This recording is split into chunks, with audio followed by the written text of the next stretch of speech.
Hi, this is David Swanson at Democrats.com and AfterDowningstreet.org. After Downing Street has just obtained and confirmed the accuracy of a letter written from Colin Powell to General David Petraeus. This is an exclusive story, and I'm going to read to you the text of the letter, which will also be printed at AfterDowningstreet.org. And this letter is addressed simply, Dear David. This letter is not for publication, and my motivation is not political. I'm writing to you not out of concern for establishing the best policy in Iraq, but out of personal concern for your well-being. So please accept my unsolicited advice as it is intended purely for your sake. But I would ask you not to share this correspondence with anyone. The presentation I made at the United Nations making the case for an invasion of Iraq was the worst mistake I have ever made. I don't, of course, mean that my beliefs about weapons in Iraq proved false, or that the occupation of Iraq proved problematic. I mean that I did not heed the warnings of my staff. They urged me on point after point that the UN inspectors and those informed of the facts would not find my claims to be even plausible, much less convincing. And in my heart, David, I can tell you that I knew they were right, and that the claims I made were not plausible. It may have taken some time for Americans to realize that, but let me assure you they have realized it. I am no longer respected by the average American. Do you know what that means? I've been a good soldier and worked within the system to get ahead, but my goal was to do good and to be respected. I tossed out doing good in favor of being respected, and I ended up being despised. And nothing I can say or do will ever change that.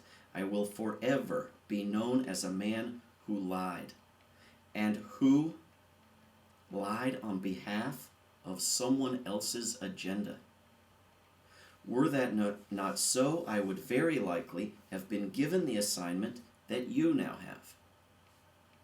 These are one-time assignments. You can only throw away your reputation once.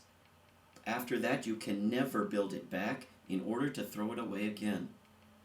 I know that you think otherwise. I know that the deception you perpetrated last September has not destroyed you. But this one will, David. I tell you this for your own good. And in the histories of this period to be written not so many years from now, your two presentations will be merged and blurred, and what you said in selling the surge will be remembered as having destroyed you. And that's if we're lucky.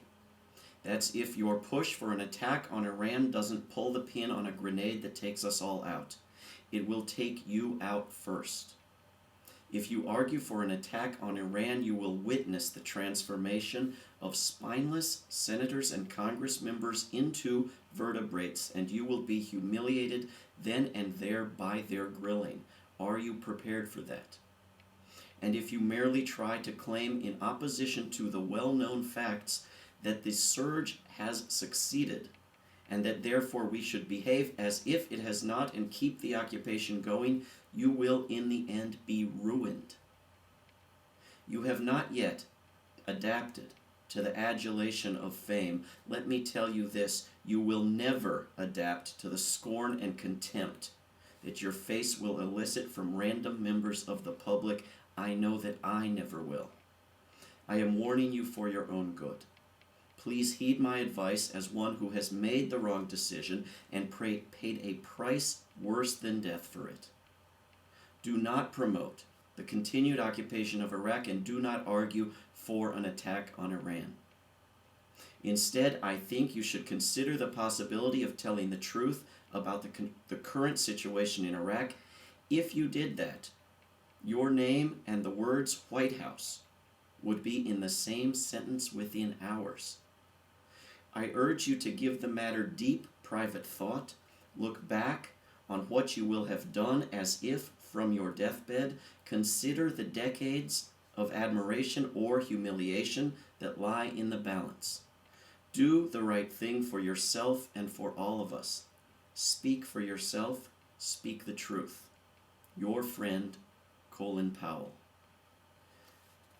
Again, this is an exclusive release. We have obtained and verified the accuracy of this letter, which was sent in confidence from Colin Powell to General David Petraeus.